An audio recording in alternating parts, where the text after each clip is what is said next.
ప్రభు యొక్క ఘనమైన నామాన్ని బట్టి ప్రతి ఒక్కరికి వందనాలు చెల్లిస్తూ ఉన్నాను. ఉదయకాలాన్ని ఆయన సన్నిధిని సమీపించేటువంటి వారందరికీ క్రీస్తు పేరిట శుభాలు తెలియజేస్తూ ఉన్నాను. చాలామంది భక్తులు చెప్తూ ఉంటారు, దేవా నా హృదయాన్ని చూడు, నా ఆలోచనలను చూడు, నేను ఎలాగున్నానో చూడు, పరిశోధించని చాలామంది దేవుని సన్నిధిలో మొరపెడుతూ ఉంటారు. ఒక వ్యక్తి అంత ధైర్యంగా దైవ సన్నిధిలో మొరపెడుతూ ఉన్నాడంటే, తన హృదయాన్ని దేవునికి ఎంతగా లోపరుచుంటాడో మనం ఆలోచన చేయాలి. తన ఆలోచనలు దేవుడు పరిశీలన చేసినప్పుడు దేవుని దృష్టికి నిర్దోషంగా ఉండడం అనేది గొప్ప విషయమే. సంఖ్యాకాండము 11 అధ్యాయము 1 నుంచి కొన్ని వచనాలు చూసినప్పుడు, జనులు ఆయాసమును గూర్చి సనుగుచుండగా అది యెహోవాకు వినపడెను. యెహోవా దాన్ని వినినప్పుడు ఆయన కోపం రగులుకొనెను. యెహోవా అగ్ని వారిలో రగులుకొని ఆ పాలెంలోని ఒక కొనను దహింపసాగెను. జనులు మోషేకు మొరపెట్టగా మోషే యెహోవాను వేడుకొన్నప్పుడు ఆ అగ్ని చల్లారెను. యెహోవా అగ్ని వారిలో రగులుకొనినందున ఆ చోటికి తబేరు అనే పేరు పెట్టబడెను. ఎక్కడైతే సణుగుడు ఉంటుందో అక్కడ దేవుని యొక్క కోపం నిరంతరం రగులుకుంటూ ఉంటుంది. మనం సనిగేటువంటి స్థితికి బదులుగా దేవుని స్తుతించడం ద్వారా, ఆరాధించడం ద్వారా అది దేవునికి ఎంతో ఇష్టమైనటువంటి బలిగా ఉంటుంది. కానీ ప్రజలందరూ ఆయాసపడుతూ ఉన్నారు. దేవుడి సన్నిధిలో సణుగుతూ ఉన్నారు. దేవుని కోపం వారి మీద రగులుకుంటుంది. 4వ వచనం నుంచి కొన్ని వచనాలు చూసినప్పుడు, వారి మధ్యనున్న మిశ్రిత జనము మాంసాపేక్ష అధికముగా కనపరచుగా ఇశ్రాయేలీయులు మరలా ఏడ్చి మాకెవరు మాంసం పెట్టెదరు. ఐగుప్తులో మేము ఉచితంగా తినిన చేపలను, కీరకాయలను, దోసకాయలను, కూరాకులను, ఉల్లిపాయలను, తెల్లగడ్డలను జ్ఞాపకం వచ్చుచున్నవి. ఇప్పుడు మా ప్రాణం సొమ్మసిల్లెను. ఈ మన్నా కాక మా కనుల ఎదుట మరేమీ లేదని చెప్పుకొండ్రి. వారి కళ్ళెదుట కురిపించినటువంటి మన్నా అది ఎంత శ్రేష్టమైనదో, దేవుడు వారికి ఎంతగా ప్రేమించి దాన్ని ఇచ్చాడో వారు తెలుసుకోలేదు గాని, వారైతే ఐగుప్తులో మేము ఉచితంగా తిరిగినటువంటి చేపలను, కీరకాయలను, దోసకాయలను, కూరాకులను, ఉల్లిపాయలను, తెల్లగడ్డలను జ్ఞాపకం వచ్చుచున్నవి. ఇప్పుడు మా ప్రాణం సొమ్మసిల్లెను.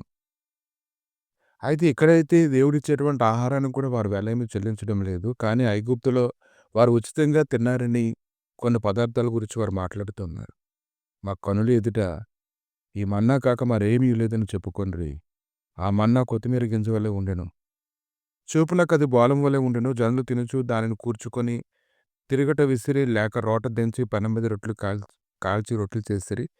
దాని రుచి కొత్త నూనె రుచి వలె ఉండెను. రాత్రి యందు మంచు పాలెం మీద కూర్చున్నప్పుడు ఆ మన్న దాని వెంటనే పడెను. కానీ జనులకు అది ఇష్టం లేదు.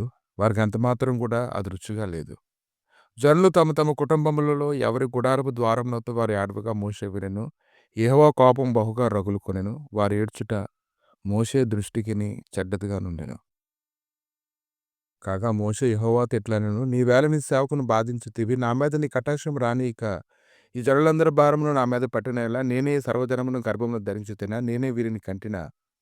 పాలిచ్చి పెంచిన తండ్రి పసిపిల్లను మోయినట్లు నేను వీరి తండ్రులకు ప్రమాణపూర్వకంగా ఇచ్చిన దేశమునకు వీరిని నీ రొమ్మును ఎత్తుకొని పొమ్మని నాతో చెప్పుచున్నావు. ఈ సమస్త ప్రజలకు ఇచ్చుటకు మాంసం నాకెక్కడిది? వారు నిన్ను చూచి ఏడ్చుచు తినుటకు మాకు మాంసం ఇమ్మని అడుగుచున్నారు. ఈ సమస్త ప్రజలను ఒంటిగా మోయిన వలన కాదు, అది నేను భరింపలేని భారము. నీవు నాకిట్లు చేయదలిచిన ఎడ్ల నన్ను చంపుము. నా మీద నీ కటాక్షం వచ్చిన ఎడ్ల నేను నా బాధను చూడకుండానట్లు నన్ను చంపుము. ఈ లేఖనాలు ధ్యానిస్తూ ఉన్నప్పుడు భారం అనేది ఎలా ఉందో మనం గ్రహించుకుంటూ ఉన్నాము. సంఖ్యాకాండము 19 అధ్యాయము 9వ వచనంలో ప్రత్యేకంగా చూసినట్లయితే, ఆ రాత్రి యందు మంచు పాలు మీద కురిసినప్పుడు ఆ మన్నా దాని వెంటనే పడెను. ఈరోజు నీకు వెంటనే దేవుడు ప్రతి విషయంలో ఆహారాన్ని అనుగ్రహిస్తూ ఉన్నాడంటే, శ్రేష్టమైన ఆయన మారినటువంటి ఆహారాన్ని అనుగ్రహిస్తూ ఉన్నాడంటే, అది రుచిగా ఉందా? లేకపోతే ఇష్టకరంగా ఉందా? మనకు నచ్చినట్లుగా ఉందని చూడడం కాదు గాని, ఆయన ఇచ్చేటువంటి ఆహారాన్ని మనం తినడం నేర్చుకోవాలి. ఎప్పుడైతే మనం అటువంటి ఆహారాన్ని మనం తీసుకోవడం ప్రారంభిస్తూ ఉంటామో, దేవుడు ఖచ్చితంగా మనల్ని ఆశీర్వదించడం మొదలుపెడుతూ ఉంటాడు. మనిషి రొట్టె వల్ల మాత్రమే కాదు గాని, దేవుడి నోటి నుండి వచ్చేటువంటి ప్రతి మాట వల్ల మనం జీవించాలి. అలా జీవించవలసినటువంటి అవసరం ఉంది. అలా జీవించినప్పుడే మన ఆశీర్వాదకరంగా ఉంటాం. మనం సనుక్కోవడం వల్ల ప్రయోజనం లేదు గాని, దేవుడి సన్నిధిలో స్తుతులు చెల్లించడం ద్వారా, ఆరాధించడం ద్వారా మనం గొప్ప కార్యాలు మనం చూస్తాం.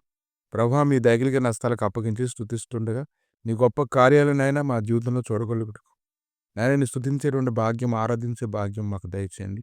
నీ లేఖనాలను లోతుగా ధ్యానించే భాగ్యం దయచేసి నీ మహిమతో నీకు నడిపించి ప్రతి విధమైన కీడులో నుంచి బలహీనతల నుంచి తప్పించి మహిమ పొందమని యేసుక్రీస్తు నామములో అడిగి వేడుకుంటున్నాము తండ్రి.